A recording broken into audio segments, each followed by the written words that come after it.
ฉันยืนอยู่ตรงนี้กับเพื่อนที่เคียงข้างร้องเพลงไปตามทางด้วยใจที่เปิดกว้างทุ่งหญ้าและภูเขากับลมที่พัดผ่านเรามาเดินร่วมกันไม่เคยต้องเววาเรารักประชาดินแดนที่งดงามความสุขที่ได้จากที่นี่คือสิ่งที่ตามหาในวันสดใสในคืนที่ดาวพร่างพราวเรายังอยู่ตรงนี้ไม่เคยเลือนหายไป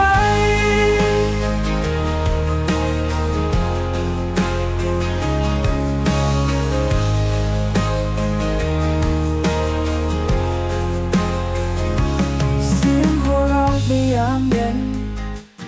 ตอนที่เราเดินเล่นความสุขบนเส้นทางที่เราไม่ลืมง่ายๆเรารักประชาดินแดนที่งดงาม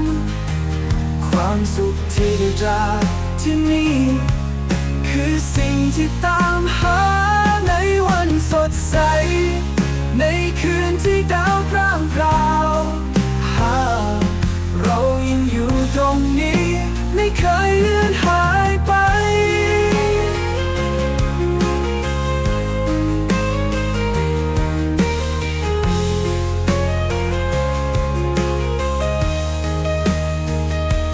เสียงหัวเราะในยามเย็น